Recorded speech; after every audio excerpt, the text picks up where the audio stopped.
Picture yourself at 12, huddled around a campfire, the woods pressing in, the night alive with secrets. The only light is the fire, the only sounds are crickets and the snap of burning wood. Welcome to Camp Darkwood, a place of canoeing, crafts, and, after dark, chilling legends. The stories here aren't just for scares, they're warnings whispered from camper to camper. Tonight, I'm your counselor, and I have 5 tales that will make you question every shadow and every creak. So lean in close, get comfortable, but not too comfortable. And before we start, check that the like button isn't hiding something in the dark. It helps the channel. Now let's begin. 4 friends, Liam, Maya, Chloe, and Ben, knew every inch of Camp Darkwood, or so they thought. Every summer they returned to the same cabins, the same lake, the same trails, and the same laughter echoing through the pines. They'd spent years exploring every secret path, every hidden nook, and every sun-dappled clearing. But there was one place they never dared to go, except for the woods behind Cabin 7. Those trees stood darker, thicker, and older than the rest, as if they belonged to another world entirely. The counselors always warned them to stay away, and even the bravest campers avoided the shadowy border where the sunlight seemed to stop. The legend was clear: never enter those woods after dark. Some said the trees themselves whispered warnings, others claimed to have seen strange shapes moving between the trunks when the moon was high. It was a rule everyone followed, even if they pretended not to believe. By day the woods seemed ordinary, almost inviting. Sunlight filtered through the leaves, and the air was filled with the sounds of birds and laughter. It was easy to forget the stories when the world was bright and safe. But by night everything changed. The trees pressed closer together, shadows stretched long and deep, and the air grew thick with secrets. The woods became a place of mystery and fear, a place where the ordinary rules no longer applied. Campers whispered about voices, soft, sibilant whispers that drifted through the branches. They weren't the wind, and they weren't animals. Some said the voices called your name, others said they told you secrets you were never meant to hear. Liam, ever the skeptic, rolled his eyes at the stories. "It's just a campfire tale," he insisted, challenging his friends one night. "Let's prove it's just a story. We'll go in, stay for 5 minutes, and come back. Easy." At 11 p.m., when the camp was silent and the counselors asleep, they slipped out of their cabin. Their hearts pounded in their chests and their hands shook as they gripped their flashlights. Every step toward the woods felt heavier than the last. The woods swallowed the moonlight, leaving only thin beams of silver that barely lit the path. The deeper they went, the more the darkness seemed to press in around them, muffling their footsteps and their breath. The air was colder, heavier, as if the forest itself was holding its breath. Every sound was amplified: the crunch of leaves, the snap of a twig, the nervous whispers between friends. Liam led the way, but his voice was shaky. "See? Nothing," he said, trying to sound brave, but his words were swallowed by the darkness. The others followed close behind, eyes wide, every sense on edge. Suddenly, Chloe grabbed his arm, her grip tight. "Shh! Listen," she whispered, her voice barely audible. The group froze, straining to hear. They heard it, faint, sibilant whispers, everywhere and nowhere at once. The sound seemed to come from the trees, the ground, the very air around them. It was impossible to tell what was being said, but the tone was unmistakable, hungry, insistent, and cold. Not words, just a chorus of murmurs crawling over their skin like icy fingers. Goosebumps rose on their arms, and a chill ran down their spines. The whispers grew louder, circling them, pressing closer. Ben whimpered, "I want to go back." The whispers surged closer, swirling around them in a dizzying rush. Liam's bravado vanished. "Run!" he shouted, and panic took over. They bolted, crashing through the undergrowth, chased by the ghostly sound.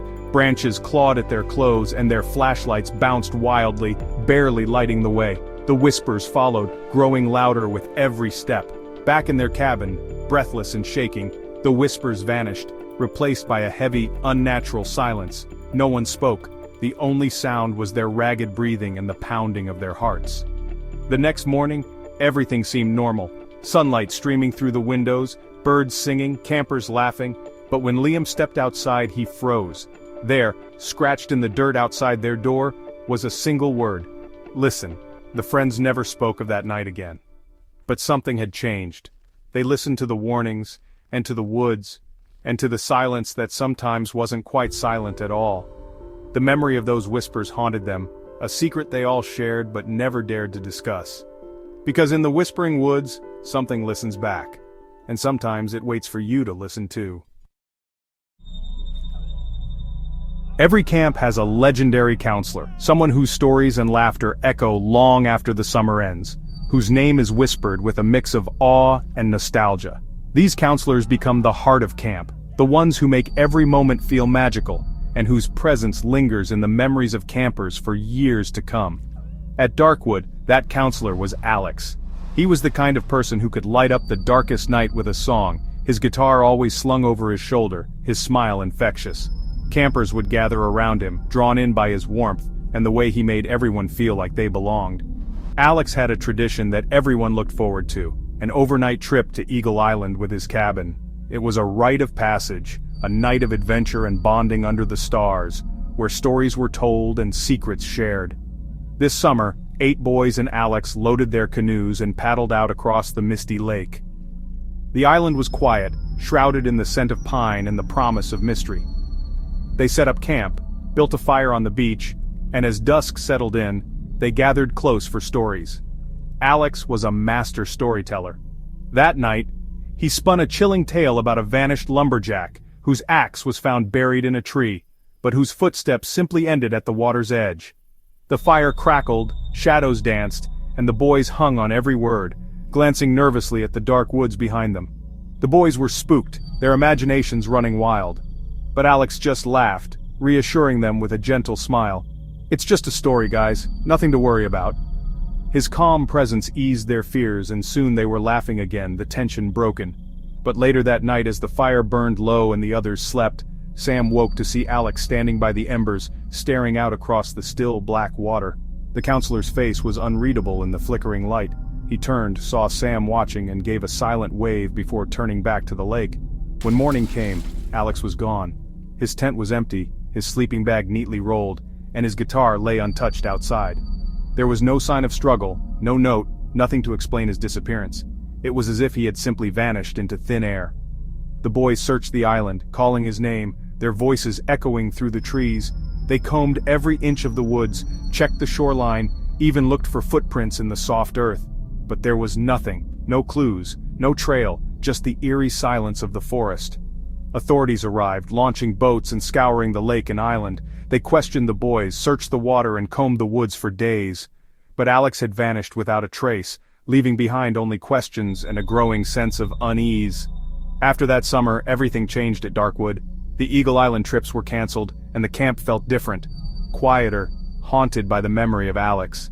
The official story was that he'd left, maybe run away, but no one really believed it.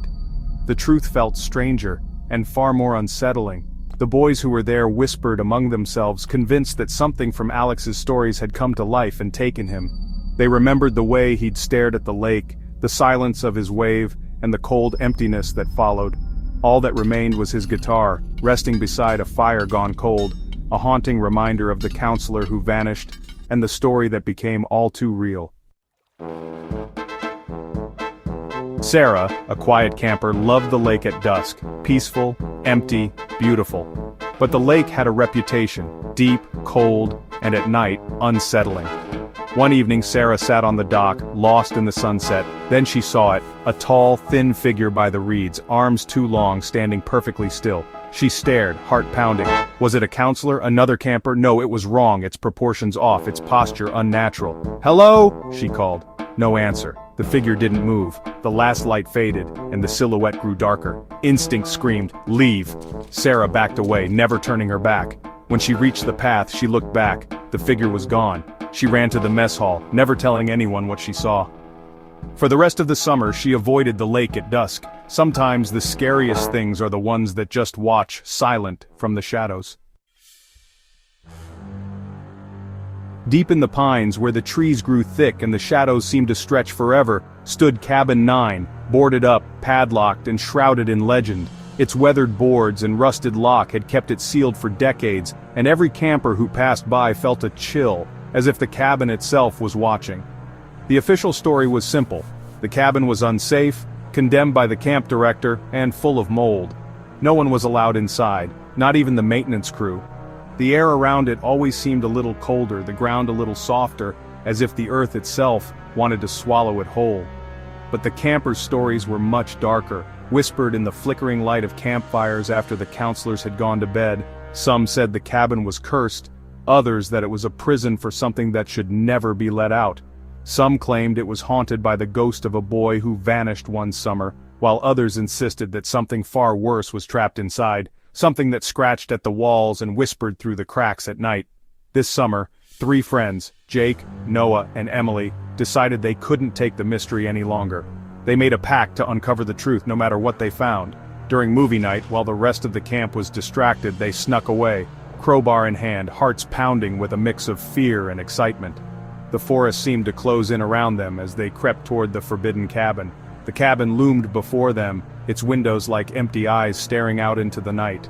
The moonlight cast strange shadows across the peeling wood, making the whole place look alive, as if it was waiting for them. Emily, the bravest of the 3, wedged the crowbar under the rusty padlock. With a sharp crack, the lock snapped and the door groaned open, releasing a gust of stale, icy air that smelled of rot and secrets. Inside, their flashlights revealed dust swirling in the air, decay clinging to every surface, overturned furniture and a silence so deep it pressed against their ears. It felt as if the cabin had been waiting, holding its breath for years. The walls were covered in frantic tally marks, hundreds, maybe thousands, scratched deep into the wood. Some were old and faded, others fresh, as if someone had been there not long ago. In the darkest corner, Noah's foot brushed against something. He bent down and found a dusty, battered journal, its cover warped with age. Emily flipped through the pages and began to read aloud. The entries were written by a boy named Thomas 50 years ago. At first, they were ordinary, notes about camp games, friends, and summer days. But soon, the tone changed. Thomas wrote of nightmares, of a faceless man who stood at the foot of his bed, silent and unmoving. Then the nightmares began to bleed into his waking hours. He saw the faceless man outside the window, in the corners of the room, always watching. The tally marks, Thomas explained, were his way of keeping track, each one a time he saw the faceless man awake or asleep. The walls became his calendar of fear. The final entry was scrawled in shaky handwriting. "He's not in my dreams anymore. He's in the room. Don't open the door." The words sent a chill through the friends, as if Thomas was warning them across the decades. As Emily finished reading, a floorboard creaked loudly beneath their feet. The temperature in the room seemed to plummet, and their breath hung in the air like mist. Then, from beneath the floorboards came a slow, deliberate scratching, like fingernails clawing at the wood, desperate to get out. The sound grew louder, echoing through the empty cabin. Panic seized them. Without a word, the 3 friends bolted from the cabin, stumbling over each other in their rush to escape. Behind them, the door swung open and banged against the wall, as if inviting something to follow. Would you have stayed to see what was under the floor? Or would you have run, like they did, with the legend of Cabin 9 forever haunting your dreams? Last night of camp, Jessica and Maria, best friends, whispering in their bunks, not ready for summer to end. The cabin was quiet, window cracked for the night air. Then tap, tap, tap, at the window. Jessica froze. Maria whispered, "Probably a branch." The tapping stopped. They relaxed, until it started again. Faster, sharper, not a branch. Jessica peeked, nothing but darkness outside. "Maybe it's a prank," Maria suggested. She called out, "Very funny." Silence. Then, a slow, deliberate scraping down the window pane. A soft thud against the wall. The girls pulled their blankets up, terrified. The presence lingered, then melted into the night. At dawn, they found a message traced in the dust on the inside windowsill. "See you." The line trailed off, as if the writer had been interrupted. They packed and left, leaving the unfinished message, and whatever wrote it, behind.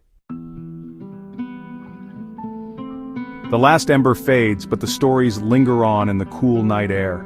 They follow you back to your cabin, slipping quietly into your dreams and thoughts. The tales of Camp Darkwood are now forever part of your memory. Even in places of fun and laughter, darkness waits in the corners.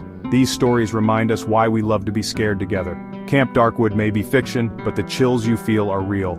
Thanks for joining me around the fire tonight. If you enjoyed these tales, subscribe for even more. And remember, the strange and mysterious is always closer than you think.